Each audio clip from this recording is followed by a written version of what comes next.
lynching happened in Rajasthan. Even more, sir. One more.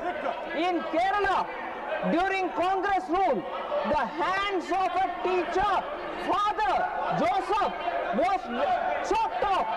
What action did Congress party take in Kerala? Father Joseph, both the hands were chopped off. And that was Congress government. In Rajasthan, based on a comment made by Nupur Sharma, our spokesperson on the television, their government into a dam when somebody went and chopped off, lynched the tailor. Is he talking about lynching? Is Viva the opposition talking about lynching? We should get correct. Please wind Rajasthan up. and Kerala first. Please wind up. Please wind up. Now. I'll take your seat. I am calling you. Please. I have to come one by one only. Already you have taken the 30 minutes of the individual members. There is no matters raised with permission is taking place. You please take. You please take your seat. You please take your seat. Let Bitaji. Unless you are taking your seat, I am not going to ask anybody to speak. What is this? 10 people can speak together. You please. I have already given you sufficient time for our honorable leader of opposition. Now, Tiruchi Shivaji. Sir, just two things, sir. One is Rule 238(3). 1 minute.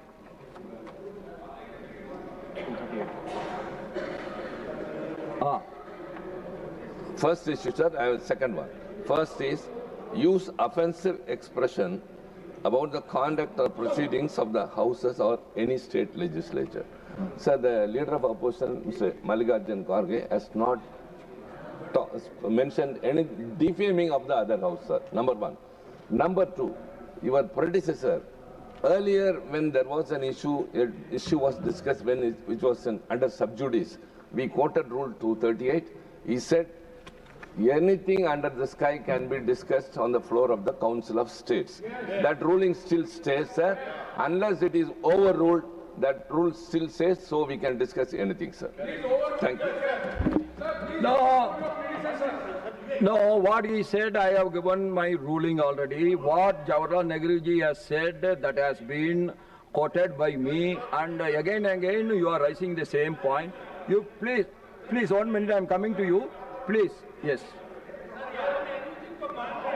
The house shouldn't be responses between that side and this side. We are also part of this house, sir. Yes. So please look at us also sometime. No, you are getting now. Yes, sir. Thank you very much. I cannot allow everybody to talk. Thank you very much. For that I am sitting sir, here. Thank you very much for your graciousness, your benevolence, sir. Sir, as Kharge said, Parliament comprises of Lok Sabha, Rajya Sabha and Honorable President. That's very important. These three institutions are part of this Parliament.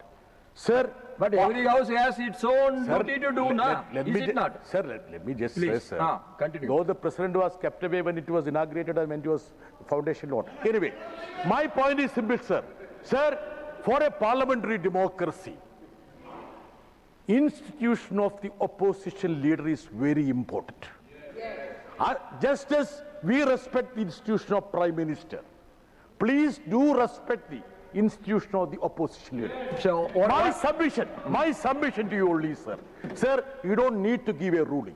You just request them to allow the LOP of Lok Sabha to speak there and now. No, one minute. Yeah. First, you have to ask them to sit in their seat when LOP is speaking. You do that. When a leader of the opposition is speaking, all his members were around him. What is this? Yeah. You are not. You have to see that side also. I am asking them to sit. They are sitting. When I am asking your people to go to their seat, they are not going. What I have to do? You tell me. See, each house is independent in its functioning. That is the ruling, that is the thing that has been followed for many decades. That will be followed. Now I call Sriman Baburam Nisad ji. 1 minute, please. तो हम सिर्फ ये कहना चाहते हैं कि हमारी तरफ से पूरा सम्मान किया जाता है।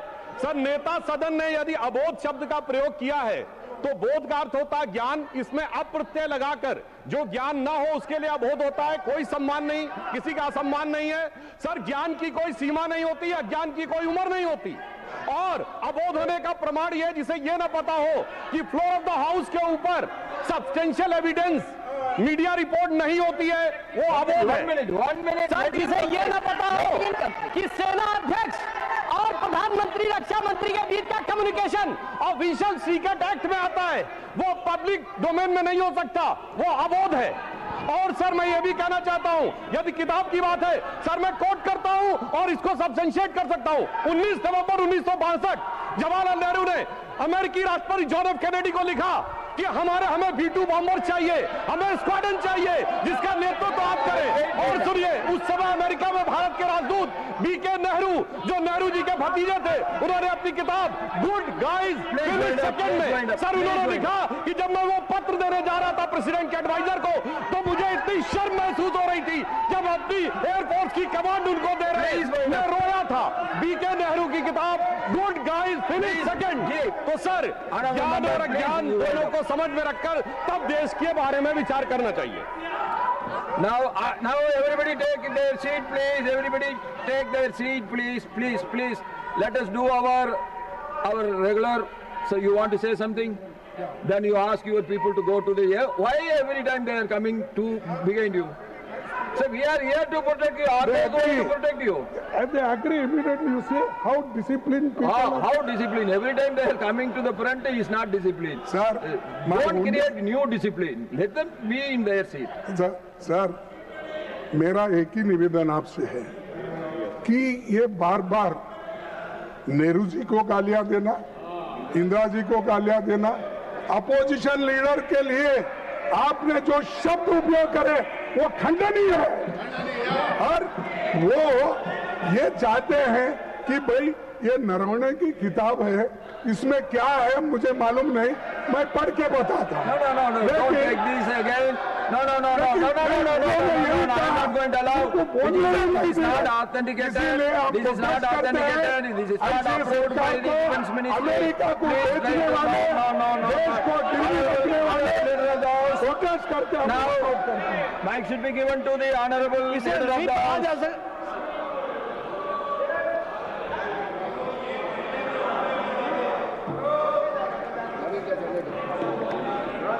सभापति जी, आपने देख लिया प्रत्यक्ष को प्रमाण की क्या आवश्यकता है। प्रत्यक्ष को प्रमाण की क्या आवश्यकता है। प्रजातंत्र के बारे में बोलने वाले लोग किस तरीके से प्रजातंत्र का मजाक करते हैं और गला घोटते हैं, वो हमको सामने दिख रहा है, ये प्रत्यक्ष रूप में दिख रहा है।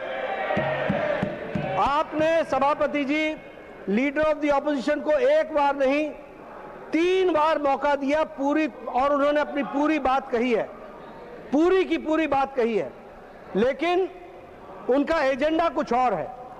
और उनका एजेंडा यह है कि जो प्रधानमंत्री मोदी जी के नेतृत्व में देश तीव्र गति से आगे बढ़ रहा है, उसमें कैसे विघ्न डाला जाए, कैसे बाधा डाली जाए, यह कांग्रेस पार्टी का एजेंडा हो गया है। और उनको जिस तरीके से भारत की जनता का आशीर्वाद प्रधानमंत्री मोदी जी को बारंबार मिल रहा है, वह इनसे सहा नहीं जा रहा है। ये बौखलाहट में आ गए हैं। They have become desperate and they have got nothing to do with the development of the country. They are self seekers, और इनको अपनी पार्टी और अपना हित, और अपने हित में भी एक परिवार का हित, वही दिखता है जिसके लिए काम कर रहे हैं। लोकसभा में क्या लोकसभा के स्पीकर को वहां की रूलिंग देने का पूरा अधिकार नहीं है? उन्होंने पूरा अधिकार का उपयोग किया है कि नहीं किया है? वहां के लीडर ऑफ द ऑपोजिशन को बोलने का पूरा मौका दिया गया। अब वो अगर संसदीय प्रणाली में ना बोलते हो, जिसके कारण उनको रोका जाता हो, तो यह कौन सी डेमोक्रेसी है कि जो नियम आप ही तय करोगे उसी के तहत चलेगा? अभी यहां पर भी आपने उनको रोका और वो वॉकआउट कर गए। यह तरीका नहीं होता है प्रजातंत्र चलने का। और आपके माध्यम से मैं देश को फिर से यह बताना चाहता हूं कि मोदी जी के नेतृत्व में चलने वाली सरकार हर विषय पर चर्चा करने के लिए तैयार है और हर तरीके से चर्चा करने के लिए तैयार है। जिन जिन विषयों को ऑपोजिशन लेकर के आई है उसका दोनों सदनों में चर्चा हुई है और यही स्पिरिट के साथ मोदी जी के नेतृत्व में यह सरकार आगे चलेगी। आज भी हम तैयार थे, हमने हर बात के लिए उनका जवाब दिया, उनको बताया, लेकिन जिन्होंने सीखना ही नहीं है, जिन्होंने समझना ही नहीं है, जिनका उद्देश्य प्रजातंत्र चले, हाउस चले, डेमोक्रेसी चले, ये नहीं है बल्कि एक परिवार की चले, तो उनको बता देना चाहते हैं ये 140 करोड़ का देश मोदी जी के नेतृत्व में आगे बढ़ रहा है, ये परिवार के बंधक नहीं बनेगा। इस बात को हमको ध्यान में रखना चाहिए। Thank you. नाउ श्रीमान बाबूराम निषाद जी। बहुत बहुत धन्यवाद माननीय सभापति जी। मैं आज इस सदन का राष्ट्रीय सुरक्षा से जुड़े एक अत्यंत विषय की ओर आकर्षित कराना चाहता हूं। विशेषकर हमारी अंतर्राष्ट्रीय सीमाओं की सुरक्षा में आ रही लॉजिस्टिक चुनौतियां और हालिया न्यायिक हस्तक्षेपों तथा प्रशासनिक विलंब के संबंध में महोदय, हाल ही में कलकत्ता उच्च न्यायालय ने एक ऐतिहासिक निर्णय देते हुए पश्चिम बंगाल सरकार को निर्देश दिया है कि 9 सीमावर्ती जिलों में स्थित भूमि को 31 मार्च 2026 तक सीमा सुरक्षा बल बीएसएफ को सौंपें। ये अत्यंत चिंताजनक है कि यह भूमि हस्तांतरण वर्ष 2016 से लंबित है, जबकि केंद्र सरकार द्वारा इसके लिए संपूर्ण भुगतान पहले ही स्वीकृत जारी कर चुका है। महोदय, 4096 किलोमीटर लंबी भारत बांग्लादेश सीमा एक बड़ा हिस्सा आज भी बिना बाढ़ के है। ये खुले हिस्से लंबे समय से राष्ट्र विरोधी गतिविधियों के लिए मार्ग बने हुए हैं, जैसे अवैध घुसपैठ, मवेशी तस्करी, मादक पदार्थों की तस्करी तथा जाली मुद्रा नोटों का प्रसार।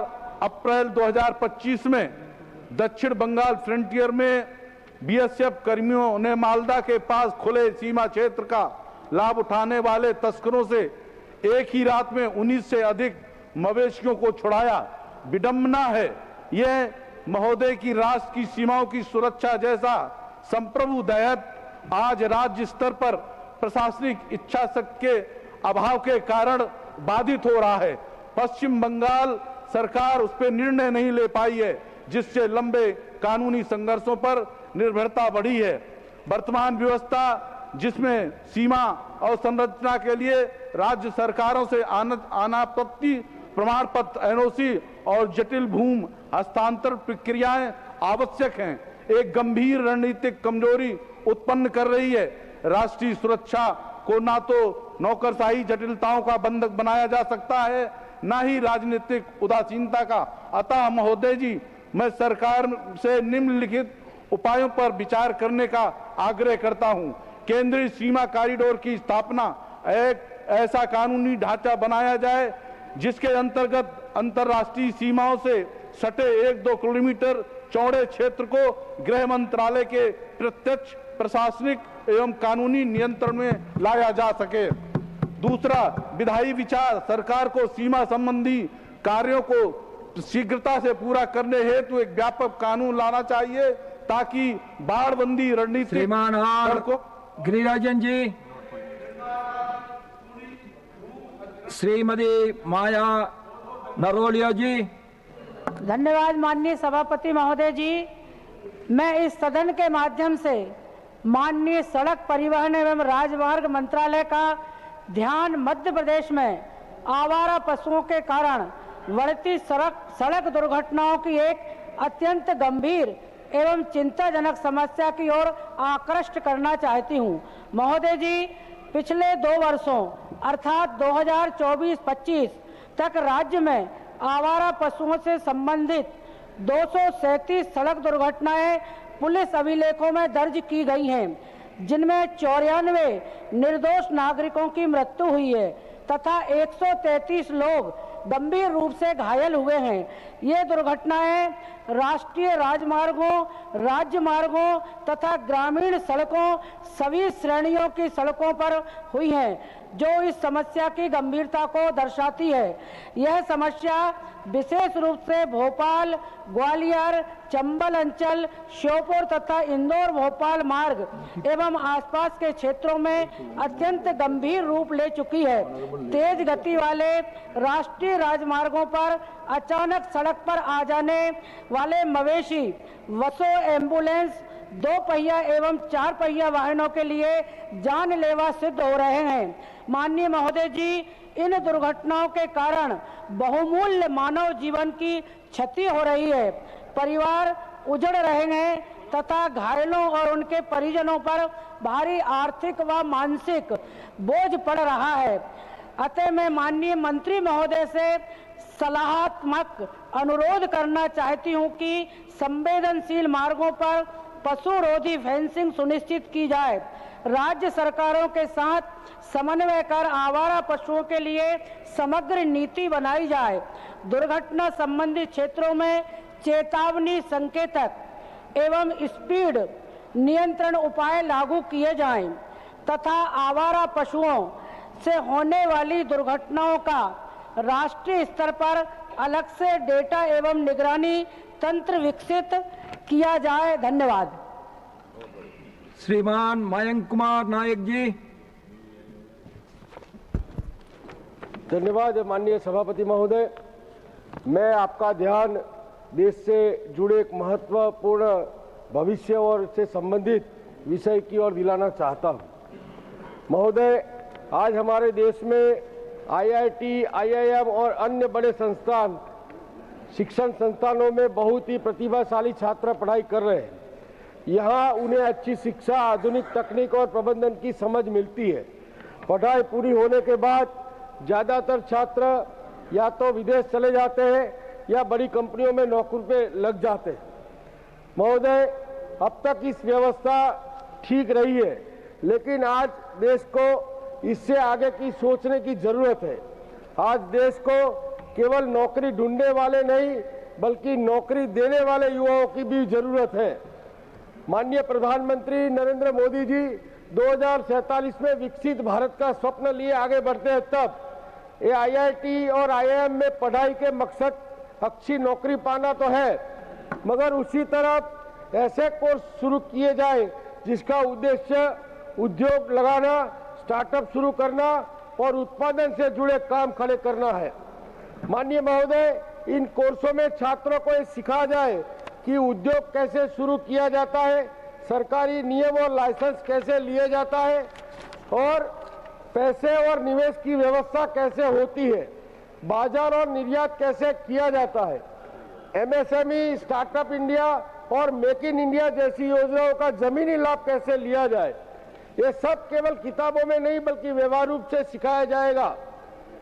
यदि ऐसे कोर्स शुरू किए जाते हैं तो देश में नए उद्योग लगेंगे, स्थायी रोजगार के अवसर पैदा होंगे, युवाओं का विदेश जाना कम होगा और स्थानीय स्तर पर स्टार्टअप और छोटे उद्योग मजबूत होंगे। इससे आत्मनिर्भर भारत का जो सपना माननीय प्रधानमंत्री और देश की जनता ने देखा है वो तेजी से साकार होगा। अतः माननीय सभापति महोदय, मैं आपके माध्यम से सरकार से आग्रह करता हूं कि IIT, IIM और अन्य उच्च शिक्षण संस्थानों में ऐसे उद्योग और स्टार्टअप आधारित कोर्स शुरू करने पर गंभीरता से विचार किया जाए, ताकि हमारा युवा केवल नौकरी करने वाला नहीं बल्कि रोजगार देने वाला बने। ये बात आपके सामने मैं रखना चाहता हूँ। धन्यवाद सर। श्रीमान दिग्विजय सिंह जी। माननीय सभापति महोदय, मध्य प्रदेश में प्रतिवर्ष 4 लाख मीट्रिक टन से अधिक बासमती चावल का उत्पादन होता है। मध्य प्रदेश का बासमती चावल अन्य राज्यों से भी अच्छी किस्म का है, किंतु GI टैग नहीं मिलने के कारण पंजाब और अन्य राज्यों के व्यापारी मध्य प्रदेश के बासमती चावल पर अपने राज्य का GI टैग लगाकर उसे निर्यात करने का लाभ कमा रहे हैं। इससे मध्य प्रदेश के किसानों का हक से वंचित किया जा रहा है और उन्हें अपने द्वारा उत्पादित बासमती चावल का उचित मूल्य नहीं मिल पा रहा है। मध्य प्रदेश को बासमती चावल के लिए हमारे बड़े प्रयासों के साथ, जब मैं सांसद नहीं था उसके बाद भी माननीय शरद पवार साहब से मिलकर हम लोगों ने 2013 में बासमती चावल जो मध्य प्रदेश पैदा होता है उसका जीआई टैग स्वीकृत करा दिया था, किंतु 2016 में मोदी जी की सरकार आने के बाद हमारा वो जीआई टैग निरस्त कर दिया गया। यदि मध्य प्रदेश को जीआई टैग मिल जाता है तो मध्य प्रदेश से 40% बासमती चावल का निर्यात किया जा सकता है। वर्तमान में उत्तर प्रदेश के आसपास अलग अलग उत्पादों के लिए 77 जीआई टैग हैं। उसे प्रधानमंत्री जी के निर्देश पर एक ही दिन में 21 जीआई टैग प्रदान किए गए, लेकिन मध्य प्रदेश का जीआई टैग नहीं लग दिया गया। मध्य प्रदेश के मामले में सरकार और एपीडा निष्क्रिय है। इस मामले में मेरे द्वारा दिनांक 1/12/25 को माननीय प्रधानमंत्री जी को पत्र लिखकर जो मध्य प्रदेश को बासमती चावल के लिए जीआई टैग देने का निवेदन किया गया था, उसके बारे में मैं आपसे निवेदन करना चाहता हूं कि उसके बारे में आज तक उन्होंने निर्णय नहीं लिया है। ये दुर्भाग्य हम लोगों का माननीय अध्यक्ष सभापति महोदय कि देश के कृषि मंत्री आज मध्य प्रदेश के हैं, जो लगभग 12 साल तक चीफ मिनिस्टर रहे, लेकिन आज कृषि मंत्री होने के नाते भी उन्होंने जीआई टैग हमको नहीं दिया हमारी बासमती चावल, जबकि अधिकांश बासमती चावल उन्हीं के चुनाव क्षेत्र में होता है। मैं माननीय सभापति महोदय, मैं ये भी निवेदन करना चाहता हूं, मध्य प्रदेश के बासमती चावल को जीआई टैग नहीं मिलने के कारण इस संदेह को बल मिलता है कि कहीं सरकार और अन्य राज्यों के व्यापारियों के साठगांठ के साथ कारण ऐसा तो नहीं हो रहा है। मध्य प्रदेश किसान के हित में सरकार को इस मामले को गंभीरता से लेकर तत्काल जीआई टैग बासमती चावल मध्य प्रदेश को देना चाहिए। ये भी हमारा माननीय सभापति महोदय, ये दुर्भाग्य है कि हमारा जो ट्रेड एग्रीमेंट हुआ है यूएस के साथ, उसमें अमेरिका का एग्रीकल्चर मिनिस्टर तो ये बात कह रहा है, लेकिन हमारा भारत का कृषि मंत्री इस मामले में चुप है। वो स्पष्टीकरण देना चाहिए कि आखिर जो नया यूएस इंडिया का साथ समझौता हुआ है उसमें कृषि हमारे उत्पादकों के साथ, किसानों के साथ कोई अन्याय तो नहीं होगा। बहुत बहुत धन्यवाद माननीय श्रीमान अब्दुल वहाब जी, श्रीमान संजय सेठ जी। ध्यान उत्तर प्रदेश के अभूतपूर्व कायाकल्प की ओर आकृष्ट करना चाहता हूं। आज डबल इंजन सरकार के प्रयासों से उत्तर प्रदेश देश की कनेक्टिविटी का ग्रोथ इंजन बन गया है। प्रदेश में वर्तमान में 16 हवाई अड्डे संचालित हैं, जिसमें 4 अंतर्राष्ट्रीय एयरपोर्ट शामिल हैं और 5 का निर्माण जारी है। महोदय, इस विकास यात्रा का केंद्र हमारी राजधानी लखनऊ है, जो अब केवल प्रशासनिक राजधानी नहीं बल्कि एक वैश्विक सांस्कृतिक और तकनीकी हब बन रही है। उज्बेकिस्तान में यूनेस्को के 43rd सत्र में लखनऊ को क्रिएटिव सिटी ऑफ गैस्ट्रोनॉमी घोषित किया जाना हमारी समृद्ध अवधि संस्कृति और खान पान का वैश्विक सम्मान है। साथ ही सरकार द्वारा AICT की घोषणा से यह शहर भविष्य में निवेश का केंद्र भी बन रहा है। हमारी उत्तर प्रदेश सरकार द्वारा 1 डिस्ट्रिक्ट 1 प्रोडक्ट और 1 डिस्ट्रिक्ट 1 कुजीन योजना के माध्यम से न केवल प्रदेश में खान पान को बढ़ावा मिल रहा है, बल्कि यह आत्मनिर्भर उत्तर प्रदेश की दिशा में एक सशक्त कदम है। इस बढ़ती हुई वैश्विक मान्यता को बढ़ावा देने के लिए चौधरी चरण सिंह अंतर्राष्ट्रीय हवाई अड्डे का विस्तार युद्ध स्तर पर जारी है। नए इंटीग्रेटेड टर्मिनल 3 के उद्घाटन के साथ इस हवाई अड्डे की क्षमता और सुविधाओं में ऐतिहासिक वृद्धि हुई है। आज इस हवाई अड्डे की 8 मिलियन यात्री की क्षमता है तथा 2026 तक यह 14 मिलियन हो जाएगी। बेहतर कनेक्टिविटी के कारण आसपास के अन्य जिलों के नागरिक भी हवाई यात्रा के लिए इसी एयरपोर्ट का प्रमुखता से उपयोग करते हैं, जिससे यह पूरे क्षेत्र एक लाइफलाइन बन गया है। यहाँ रनवे की लंबाई 3500 मीटर की जा रही है। यह तकनीकी विस्तार गेम चेंजर साबित होगा, क्योंकि इसका पूरा होते ही लखनऊ से बोइंग 777, 7478 और एयरबस A350 जैसे विशालकाय वाइड बॉडी विमान उड़ान भरने में सक्षम हो जाएंगे। वर्तमान में लखनऊ से बैंकॉक और दुबई समेत 11 गंतव्यों के लिए उड़ानें तो हैं, लेकिन अमेरिका, यूरोप और सिंगापुर जैसे बड़े व्यापारिक केंद्रों के लिए यात्रियों की आज भी दिल्ली या मुंबई पर निर्भर रहना पड़ता है। अतः मेरा माननीय नागरिक उड्डयन मंत्री जी से ये विनम्र अनुरोध है कि रनवे पूरा होते ही लखनऊ से इन देशों को जोड़ने के लिए बायलैटरल एग्रीमेंट में प्राथमिकता दी जाए और लखनऊ से अमेरिका, यूरोप और सिंगापुर जैसे देशों के लिए डायरेक्ट फ्लाइट शुरू की जाए। ये कदम न केवल यात्रियों की सुविधा के लिए जरूरी है बल्कि उत्तर प्रदेश को $1 ट्रिलियन की अर्थव्यवस्था बनाने के लक्ष्य में भी निर्णायक सिद्ध होगा। और Pathak ji, Thank you, Honorable Chairman Sir, for giving me the opportunity to speak. Sir, आज मैं इस सदन में ऐसा विषय उठाने जा रहा हूं जिसको सुनकर आप सभी के दिल दहल जाएंगे और शायद आपको यकीन ही नहीं होगा कि ये सच है। सभापति महोदय, मैं दिल्ली में और देश में जो बच्चों की उठाईगिरी हो रही है, जो चोरी हो रही है, उसके बारे में सदन को एक बार बातों को रखना चाहता हूं।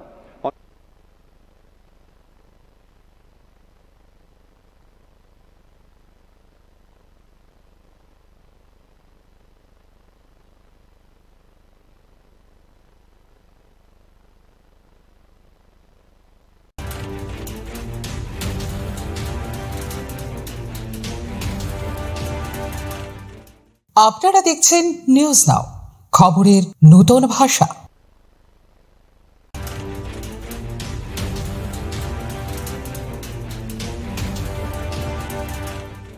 আপনারা দেখছেন নিউজ নাও, খবরের নতুন ভাষা।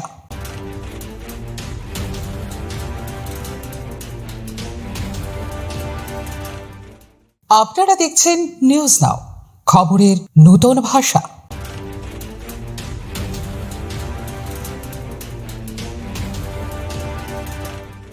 আপনারা দেখছেন নিউজ নাও, খবরের নতুন ভাষা।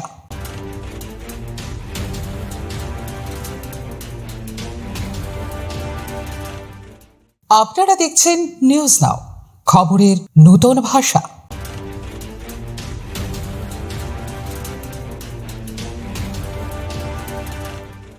আপনারা দেখছেন নিউজ নাও, খবরের নতুন ভাষা।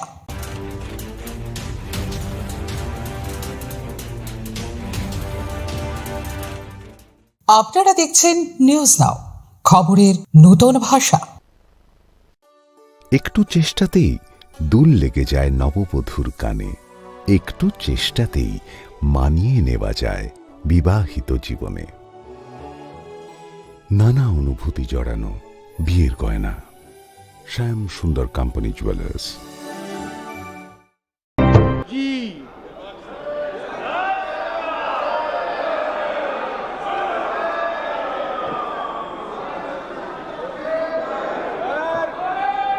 माननीय सदस्यगण, मुझे कुछ माननीय सदस्यों की स्थगन प्रस्ताव की सूचना प्राप्त हुई है।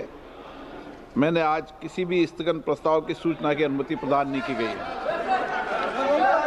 सभा पटल पर रखे जाने वाले पद item number 2 Shripad Yesso Naik,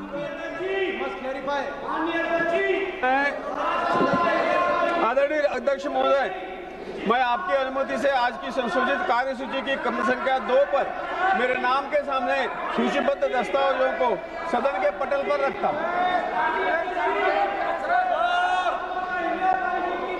item number 3 Shri L Murugan.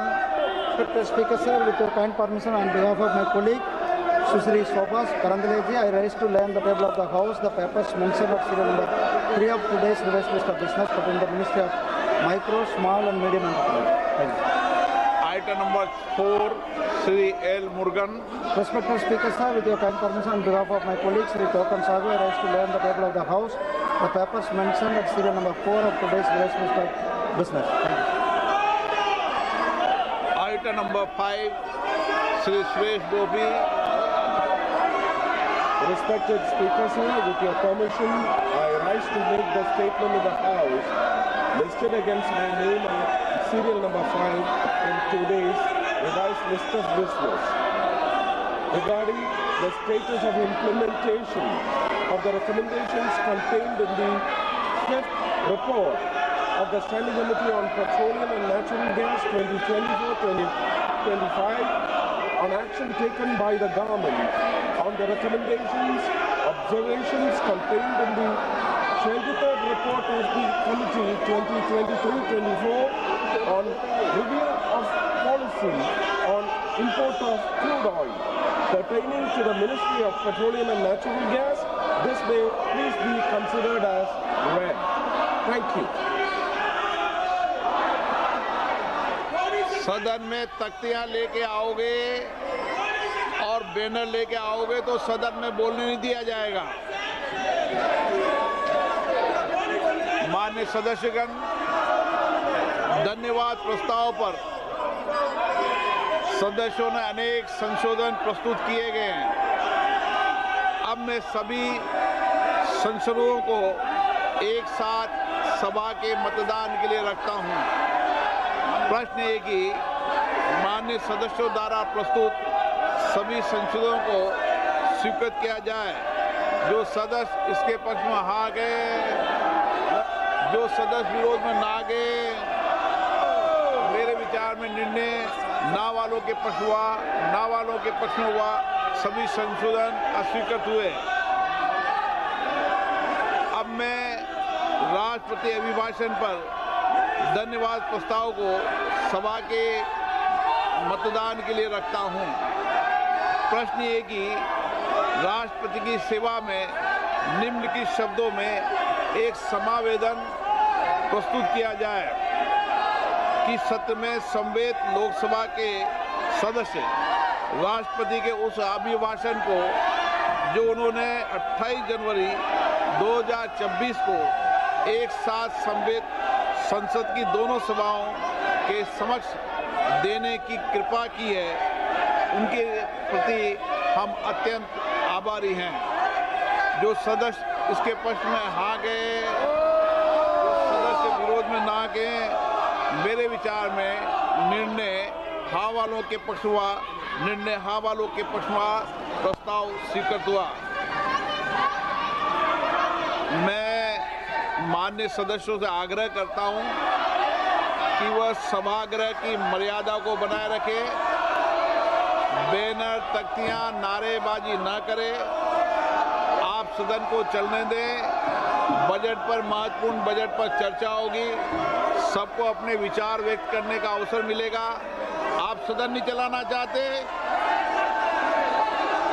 नारेबाजी करना चाहते हैं, सभागृह का अपमान करना चाहते हैं, सभा की कार्रवाई आज 2 बजे तक के लिए स्थगित की जाती है।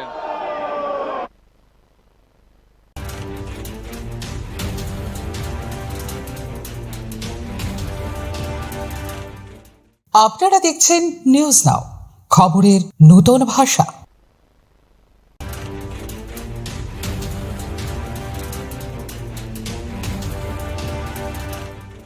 আপনারা দেখছেন নিউজ নাও, খবরের নতুন ভাষা। স্বাদে ভরা ঘিয়ের সুবাস লংতরায়, কি ভালো খেতে। শুদ্ধ ঘিয়ের আবেশ ভরা লংতরায়, অপূর্ব সুগন্ধ। পুষ্টি ভরা ঘিয়ের খাবার, গাওয়া ঘি প্রিয় সবার লংতরায়। একেই বলে বিশুদ্ধ ঘি। বিশুদ্ধ ঘি নাম মনে রেখো লংতরায়। লংতরাই ঘি রোজ খাবারে তোমাকে চাই। লংতরায়, লংতরায়, লংতরায়।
সকাল শুদ্ধ সলিলে আজ বাজালো ত্রিতাল মন্দিরে শুদ্ধ পূজার ধ্বনি অগ্নি শুদ্ধ হলো সিঞ্জিনী পরিণীতা নারী তুমি অনুপমা শুদ্ধ সোনায় সাজো হে নিরুপমা। শুদ্ধতার স্বর্ণ মন্দির কালিকা জুয়েলার্স আগরতলা। মশলা হাতে নয় চামচে তুলুন। লংতরাই গুঁড়ো মশলার প্রতিটি 250 গ্রাম প্যাকেটের সাথে 1টি চামচ ফ্রি। লংতরাই গুঁড়ো মশলা, রান্নায় তোমাকে চাই।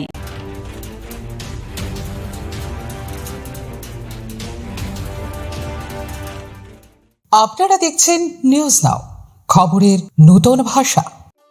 একটু চেষ্টাতেই দুল লেগে যায় নববধূর কানে, একটু চেষ্টাতেই মানিয়ে নেওয়া যায় বিবাহিত জীবনে। নানা অনুভূতি জড়ানো বিয়ের গয়না, শ্যাম সুন্দর কোম্পানি জুয়েলার্স। শোনো শোনো ভোজন রসিক, শোনো মন দিয়া, ঝাঁঝের স্বাদে রান্না করো লং তরাই দিয়া। ইলিশ সর্ষে পোস্ত বাটা যেমন ইচ্ছে নাও, মালাই চিংড়ি মাংস কষা চেটে পুটে খাও, আহা চেটে পুটে খাও, আহা চেটে পুটে খাও। লং তরাই কাচ্চি ঘানির সর্ষে তেলে টেস্ট, যে খাবে সেই বলবে লং তরাই বেস্ট। লং তরাই সর্ষের তেল, ঝাঁঝে স্বাদে তোমাকে চাই। আহা লং তরাই বেস্ট, আহা লং তরাই বেস্ট। আপনার পুরনো কম্পিউটার বা ল্যাপটপটি কি খারাপ হয়ে গেছে? তা রিপেয়ারিং করানোর জন্য ভালো কোনো টেকনিশিয়ানের খোঁজ করছেন? তাহলে আজই যোগাযোগ করুন কম্পিউটার বা ল্যাপটপ রিপেয়ারিং এর জন্য অভিজ্ঞ বিশেষজ্ঞ টেকনিশিয়ান রাহুল দেবের সাথে, যিনি স্বল্প খরচে আপনার বাড়ি অথবা অফিসে পৌঁছে খুব যত্নের সহিত ল্যাপটপ কম্পিউটার রিপেয়ারিং করার পরিষেবা প্রদান করার পাশাপাশি সফটওয়্যার ইনস্টলেশনও করে থাকেন। তাই আপনার কম্পিউটার বা ল্যাপটপ সারানোর জন্য দ্রুততম পরিষেবা পেতে এখনই যোগাযোগ করুন রাহুল দেবের সাথে 9077831860 এই নম্বরে। ঠিকানা অভয়নগর, আগরতলা, ত্রিপুরা। তুমি আছো রান্নাঘরে, তাই সুগন্ধে ভরে, যা খুশি তেমনই খাই তোমার জাদুর রান্নায়। থাকে শুধু লং তরাই, থাকে শুধু লং তরাই, কত কেজি রান্না হয় মন তাই করছো জয়, ভালোবেসে বলছি তাই রান্নায় তোমাকে চাই, চাই শুধু লং তরাই, চাই শুধু লং তরাই। লং তরাই গুঁড়ো মশলা, রান্নায় তোমাকে চাই, চাই শুধু লং তরাই।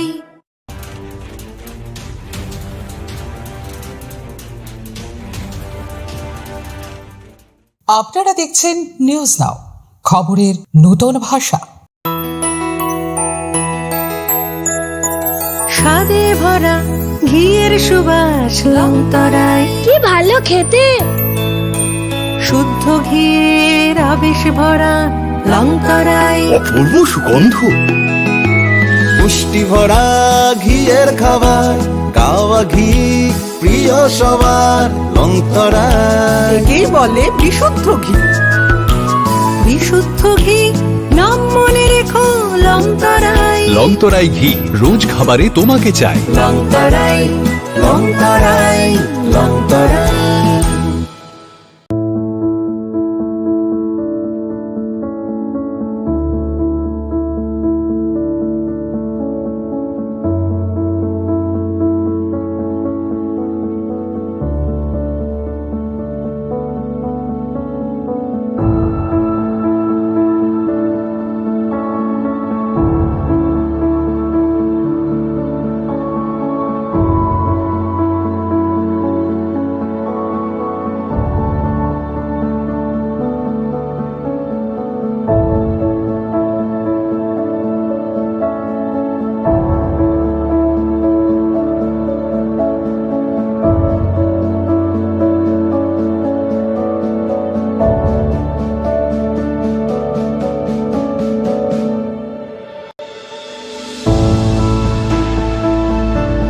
उसको एक्सेप्ट किया।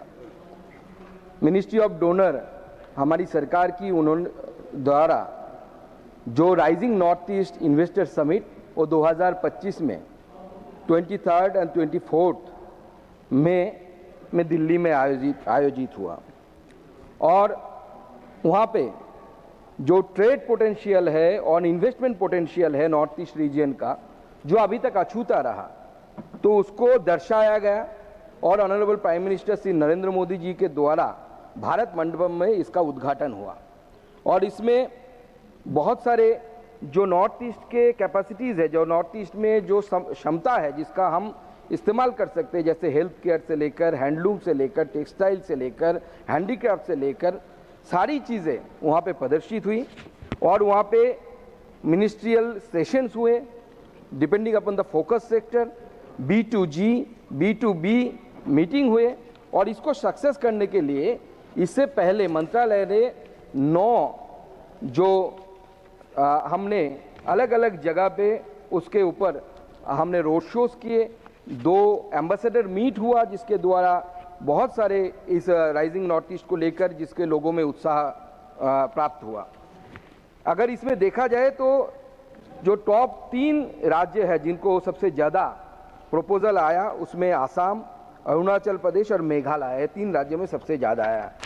और जो मूल सवाल उनका है कि उसके साथ साथ कि उनका क्या स्टेप्स लिए गए हैं, तो मैं उनके सामने रखना चाहता हूं कि ministry of DoNER is extending support to the all 8 NER state to ensure the faster grounding of the investment proposal received during the Rising Northeast Investor Summit.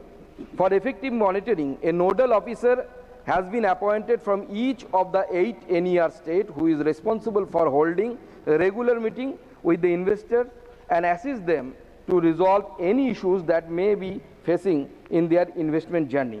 A comprehensive progress review calendar has been created with weekly, fortnightly and quarterly progress review meeting at various level of M-donor.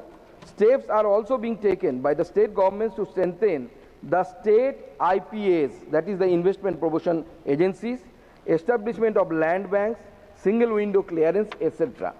So I would like to say that under the leadership of Manya Pradhan Mantri Sri Narendra Modi ji, the Northeast is going through a kind of transformation, and it will become the driving engine of one of the driving engine of Indian economy. Second supplementary, Shriman Harshvardhan Sringla ji. Sir, India's northeast region is a land of breathtaking landscapes, diverse cultures, and rich tribal heritage. The northeast's pristine landscapes, diverse wildlife, unique cultural heritage, and adventure tourism opportunities present significant untapped potential for the tourism industry. I recall my own visit to the northeast region with a parliamentary delegation recently. We had gone to the lush green environments of Aizawl, the capital of Mizoram, and we were able to see for ourselves the train line, the new train line that connects the furthest corners of our country. And this, I believe, unleashes tremendous potential for tourism to a pristine part of our country that has not yet been opened to the tourism industry because of lack of connectivity and other reasons. My question to the Honorable Minister is, how does the government propose to harness the immense potential of tourism in the region so that our citizens are motivated to travel to the Northeast rather than foreign destinations in Southeast Asia and other parts of the world? Honorable Minister. Chairman sir, मैं माननीय सदस्यों को आपके माध्यम से अवगत करना चाहता हूं कि हमारे सरकार आदरणीय प्रधानमंत्री जी श्री नरेंद्र मोदी जी की नेतृत्व में वहां पे जो सस्टेनेबल, इंक्लूसिव और हाई वैल्यू टूरिज्म कॉरिडोर 8 स्टेटों के साथ कोऑर्डिनेशन करके इनिशिएटिव लेके वहां पे एक मॉडल टूरिस्ट सर्किट बनाने का प्रयत्न चल रहा है, प्रयत्न हम कर रहे हैं। The model tourist circuit have been carefully identified based on their cultural significance, ecological uniqueness, tourism potential, and readiness for integrated infrastructure development. The overarching objective of the initiative is to create the world-class tourism infrastructure and visitor amenities, promote distinctive regional experiences, ensure convergence and national schemes and NEC intervention, foster community-led entrepreneurship and employment, and enhance tourism contribution to inclusive regional development. Sir, we have developed we have proposed 8 tourism circuit.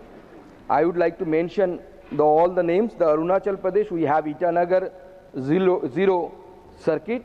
In Assam, we have Zorhat, Kaziranga, Tejpur circuit. Manipur, in case of Manipur, we are developing Imphal, Moirang, Imphal circuit. In Meghalaya, Guwahati, Shillong, Sohra, non-grade circuit. In Mizoram, Lengpui, Aizawl and Thenjwal circuit. In Nagaland, Dimapur, Kohima, Kisama, Zoku circuit. And in Tripura, Agartala, Sipaijala Wildlife Sanctuary, Tripura Sundari Temple, Gunavati Temple, Neer Mahal and Chabimura circuit. Third supplementary, Sriman Ravankra Narsari ji.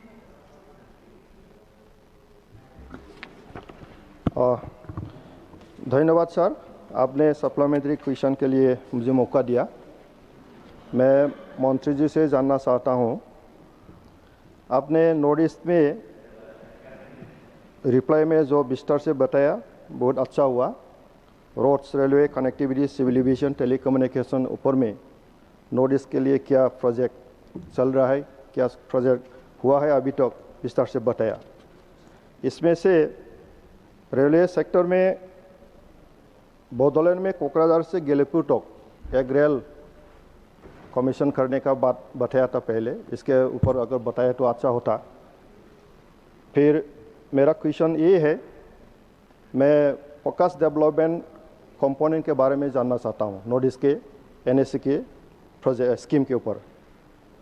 What criteria is being adopted while distribution of fund under FDC state-wise under NSC scheme, year-wise fund distribution to each state under FTC during 15 Finance Commission under NSC, and year-wise allocation under 30% FDC during 15 Finance Commission under NSC scheme।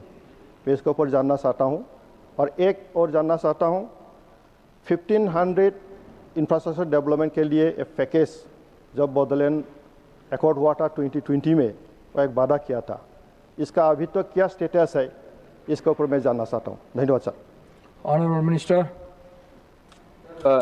आदरणीय सदस्यों ने जो सवाल पूछा है, though it is not directly link to the present question, फिर भी मैं उन्होंने जो बताया पहले कि रेलवेज के बारे में उन्होंने बताया कि आप जानते हैं कि as per the statement 11 of the budget 54 non-exempted ministries have to spend the 10% of their gross budgetary allocation in the northeastern region, and we just review those proposal, and MDONA regularly hold the review meeting of these 54 non-exempted ministries and the department. In case of railways also, as given in our answer, that in last few years under the leadership of Honorable Prime Minister, several large projects have been completed, and among them the most of the states that has been covered under this railway connectivity. So I would like to just mention a few, such as Bhairavi Srirang new line, which is 51 kilometer long, and almost 8,000 crore rupees has been allocated in that, along with some other Agartala Sabroom, Agartala Akhura. So I am not mentioning all of them. So in case of BTC, the allocation, the outlay till 31st March 2026 is 750 crore rupees. This is the allocation for the Bodoland. And so criteria, he has asked for a specific information. So as I mentioned, that 10% GBS is there. So I think if the honorable member need more details answer, so I am ready to provide him in person. Fourth supplementary, Srimati Sudha Murthy ji. Thank you, sir. Root bridges are the asset of Northeast. Nowhere in India you can see other than Northeast. And it's a great tradition, and there is a lot of knowledge involved. It won't be done in 1 day, 1 year.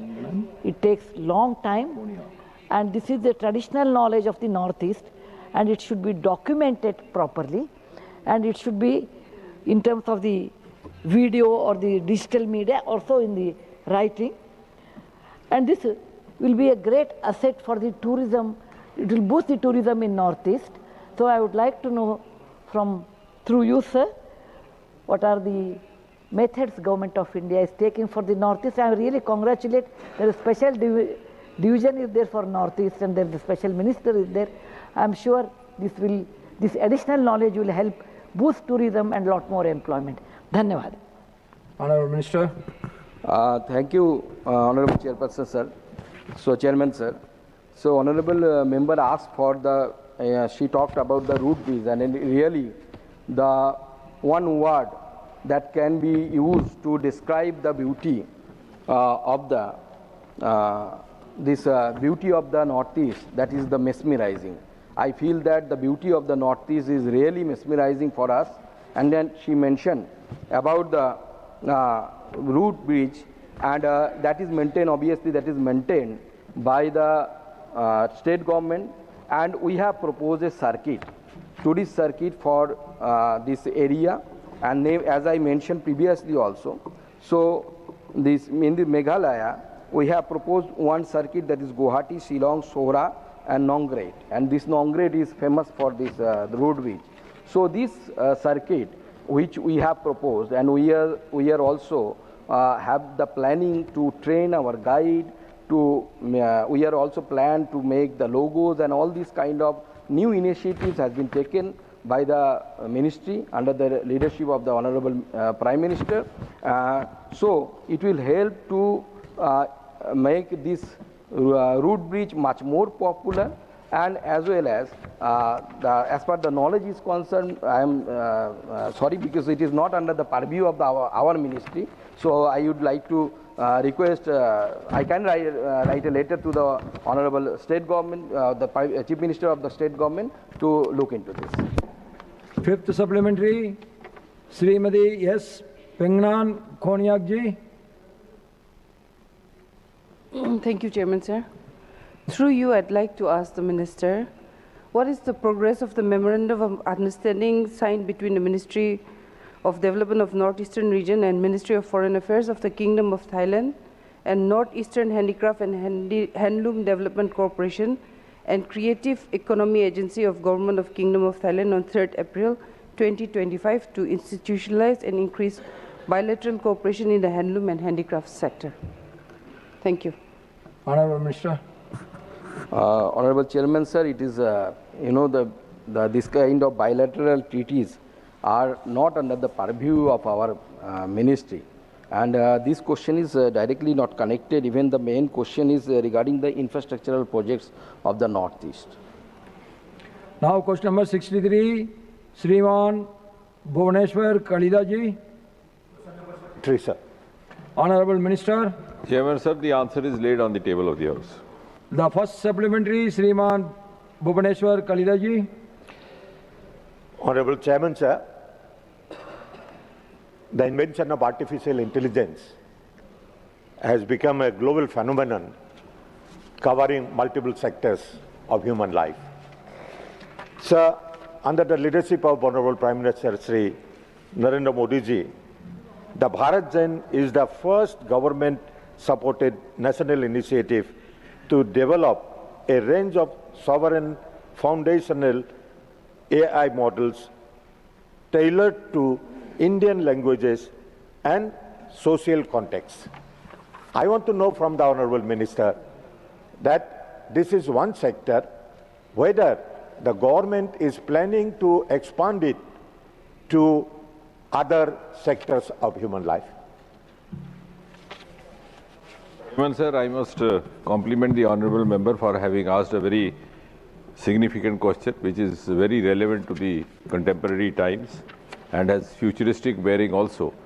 We would recall that the Honorable Prime Minister Modi ji had launched India AI mission in March 2024, and this Bharat Gen, which the Honorable Member is referring to, was also an outcome of the mission. And the peculiarity or the special feature of this is that this is a government-owned sovereign AI model of long language. So this is the first of its kind, which is owned by the government, but it is sovereign. And it is tailored to the Indian languages and the Indian societal text. So there are very few models like this across the world. And if you see in Asia also, we only have about 6 countries, China, Japan, Thailand, Singapore and Malaysia, who have a long language model. But that too is not the same as ours, for the simple reason that they are a much more homogeneous society. The languages spoken across the nation are just 1 or 2. We have 22 languages in the 8th schedule, and as the Honourable Member is referring to the expansion part of it, we have already completed 15 languages, and I think we will be completing the rest of the remaining, and we'll be complete with 22 in this month itself. And out of those 22, because this has 3 modules, the text, the speech and vision. And then of course the dedicated domains like Ayurvedic, Agri and legal system. So all the 22 will have text completed by this month, and 15 will have also the speech and the vision model. And therefore this is going to be a huge game changer for all the stakeholders. Second supplementary, Sriman Bhuvaneswar Kalida ji. Thank you, Honorable Chairman sir, for giving me the second supplementary. Honorable Minister has said in his reply that 2 technology innovation hubs, namely one in Mumbai, IIT Mumbai, and one in IIT Madras, has been set up. And also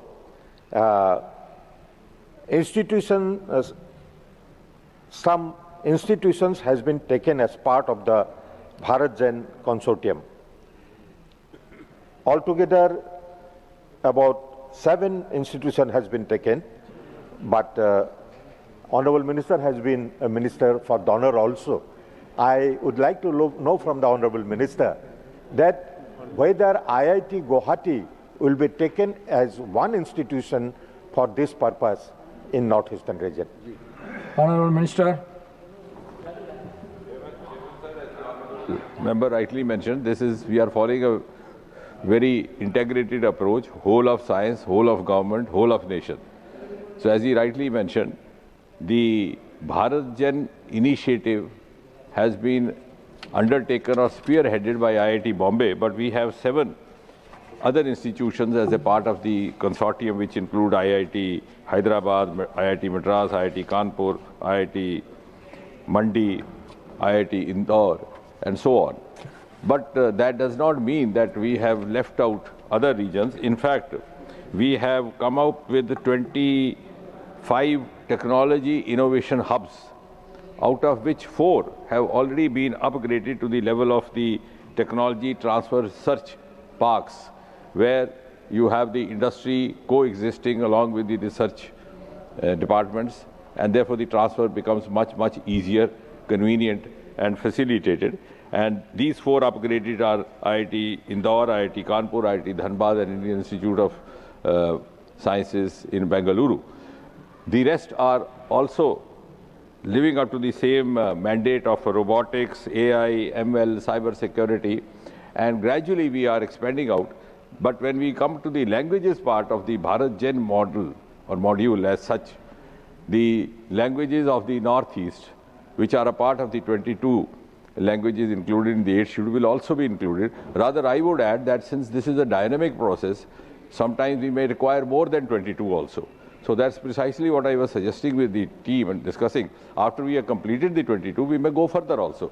Like for example, in Uttar Pradesh, you have 3-4 dialects, even for Hindi. So to begin with, we take Hindi, because when the AI model speaks, it speaks in a different dialect, and the translation or the conversion of it to another language or another vision or another text sometimes becomes more appropriate. So we are in a dynamic expansionist mode And we might go even beyond 22 languages and beyond these regions. So certainly Northeast would be a very much definite part, because Northeast already has been a high priority for Prime Minister Modi. Rather, this gives me an opportunity to say that Prime Minister Modi, as Prime Minister, has travelled almost 70 times to Northeast, which is more than the number of times put together by all the preceding Prime Ministers have travelled to Northeast.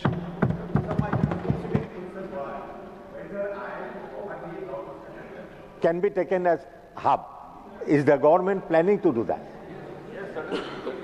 We have not ended this process, though. For the time being, 25 technology innovation hubs have been opened, and we are then in the crossing mode, because this is a part of a larger ecosystem which also includes the Anusandhan National Research Foundation. So they are already into this, to include even those institutions, because one of the motives behind having National Research Foundation was that some of the, there was sometimes an input or a grievance for certain quarters that some of the first line institutions got a better treatment because of the better infrastructure. So in order to democratize that, we already have put an infrastructure in place. That also this government did. And certainly IIT Guwahati would also be part of it. Third supplementary, Sriman Raghav Jataji. Thank you, sir. Sir, the biggest constraint today in India's AI ambitions is not funding, is not capital, is not talent. It is computational resources, in particular GPUs. The biggest bottleneck is the rising GPU cost and the global GPU supply chain issues. This potentially could choke India's data center ambitions, as well as our ambition of training advanced AI models. Therefore, through you, I would like to ask the Honorable Minister that currently India's compute pool of GPUs is approximately 34,000 GPUs, which is a very small number compared to the global scale required for training advanced AI models. Therefore, I would want the Honorable Minister for Science and Technology to specifically point out the targets, the timelines, and the geopolitical engagements that have been set in motion to secure predictable access of our computational resources, in particular the GPUs. Honorable Minister. Chairman, sir, I think the Honorable Member has pointed out something which is quite known to all. Of course, the GPU is at the core of the entire exercise that we do. And that is the reason in the India AI mission, we have, broadly speaking, 8 verticals, out of which, 7 verticals, out of which the compute pillar is a dedicated separate pillar or a separate vertical, considering the importance of it, and which provides access to the panel services, because we have a panel there, as was being mentioned, about 40% discount cost for the eligible end users. But he is also right that larger models, such as maybe 30 billion or 65 billion parameters, might require thousands of GPUs. And therefore, though through India, the AI mission compute is being granted access to the other sources as well. So we are, as I said, in an evolving mode. The mission has just started, but we are very conscious and aware of all these challenges. And of course, as far as the funding is concerned, I think one good initiative undertaken by this government is that we have opened up to the private sector now.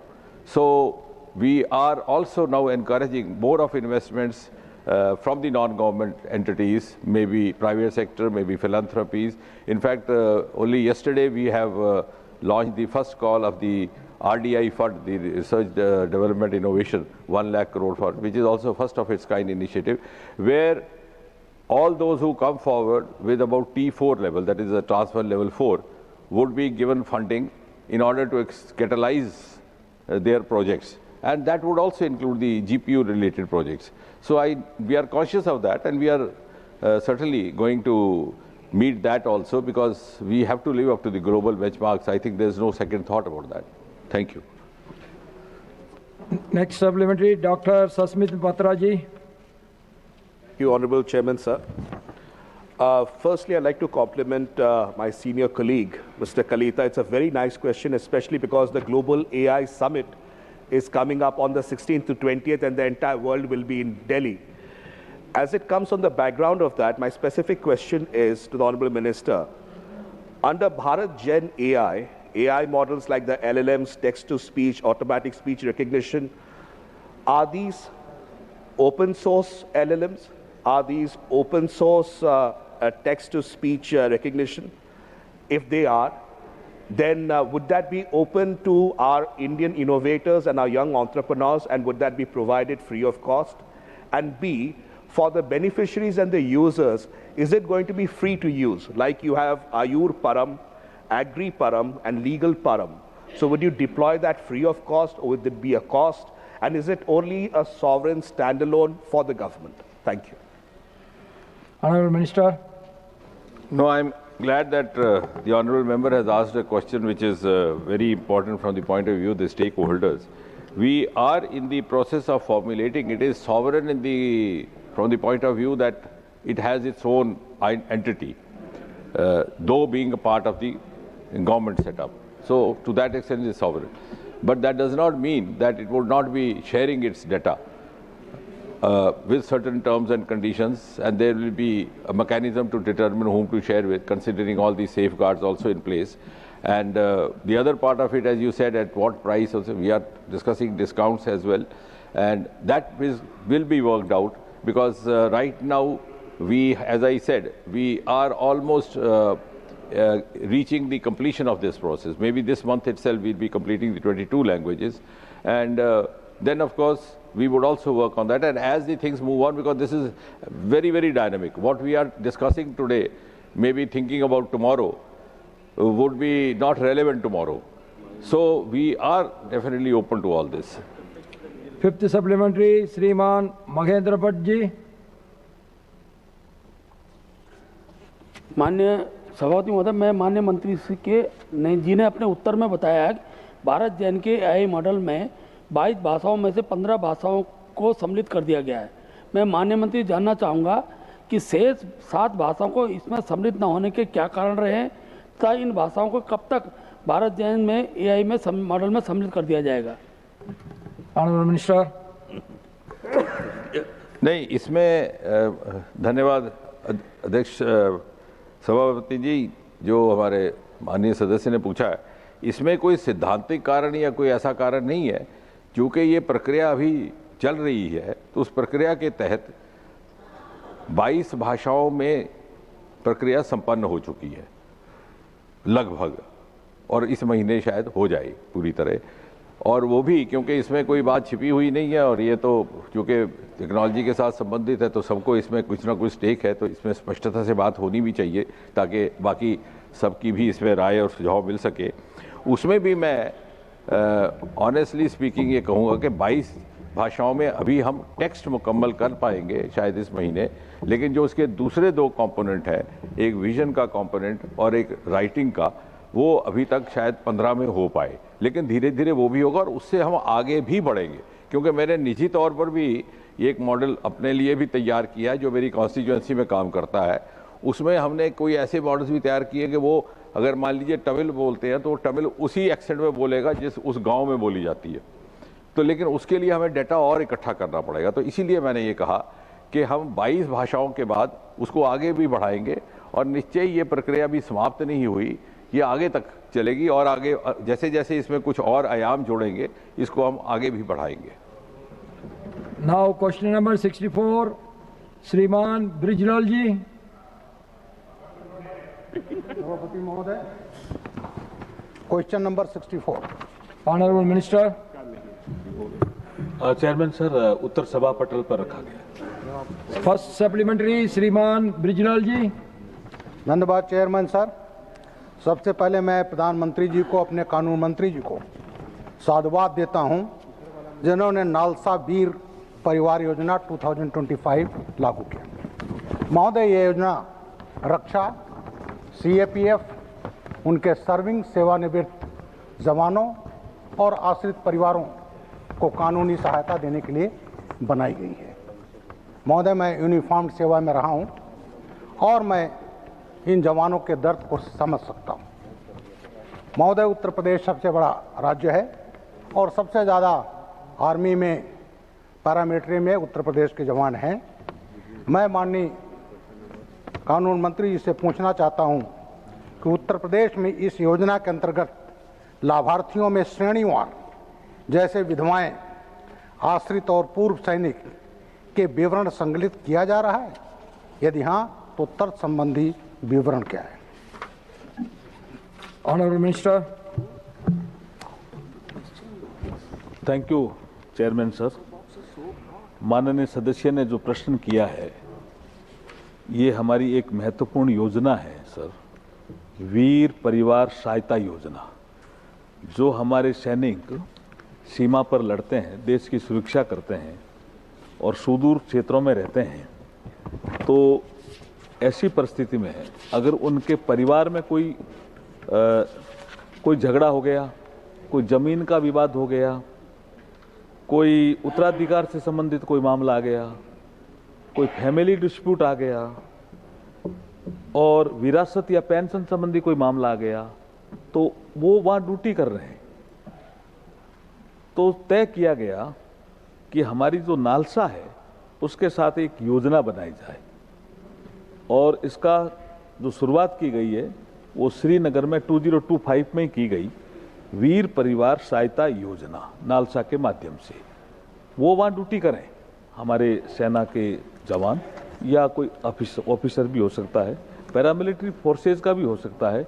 कोई legal झगड़ा आ गया है तो हम उसको यहाँ settle कराने के लिए, लीगल सहायता कराने के लिए जो हमारे जिला सैनिक बोर्ड होते हैं, राज्य सैनिक बोर्ड होते हैं, उनमें हम आर्टिकल 39A के तहत उनको सहायता उपलब्ध कराएंगे। लीगल सर्विस क्लिनिक के पैरालीगल वॉलंटियर्स और पैरा पैनल एलिजिबल केसेज की पहचान करके उसके डिस्पोजल हेतु मदद करेंगे। उनको यहाँ आने की जरूरत नहीं होगी ताकि वो अपनी ड्यूटी आराम से कर सकें। जहाँ तक इन्होंने उत्तर प्रदेश से संबंधित डेटा पूछा है, चूंकि योजना 2025 में ही लागू हुई है, निश्चित रूप से जो इन्होंने जिस कैटेगरी की बात करी है उनके डेटा भी हम तैयार करेंगे। धन्यवाद।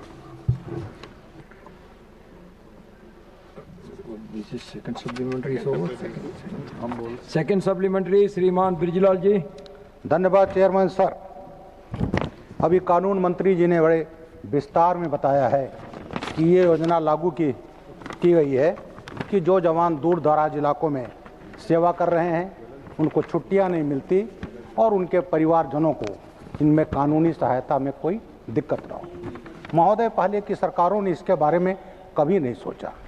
केवल इतनी एक औपचारिकता की जाती थी कि हम लोग IAS IPS के जो अफसर होते थे उनको 15 दिन का एक आर्मी अटैचमेंट कराया जाता था और उस अटैचमेंट में हमें आर्मी के लोग ये बताते थे कि अगर उनके जवान आप जिलों में रहोगे, कभी उनको कानूनी सहायता की ज़रूरत पड़े तो एक संवेदनशीलता हमको उस समय सेंसिटाइज किया जाता था। लेकिन ये जो योजना लागू की गई ये बहुत ही प्रभावी साबित हो रही है। मैं माननीय मंत्री जी से उत्तर प्रदेश के संबंध में पूछना चाहता हूं कि इस योजना के प्रभावी क्रियान्वयन के लिए कोई निगरानी और रिपोर्टिंग तंत्र स्थापित किया गया है? यदि हाँ, तो संबंधी विवरण प्रदान करने की कृपा। Honourable minister. धन्यवाद चेयरमैन सर। जैसे माननीय सदस्य ने आज ये प्रश्न रखा, ये बहुत ही महत्वपूर्ण प्रश्न है सर, कि पहले की सरकारों ने इस संबंध में ना तो उन्होंने कोई चिंता की, ना उनका ऐसा चिंतन था कि कोई सैनिक लड़ रहा है, देश की सेवा कर रहा है, सीमा की सुरक्षा कर रहा है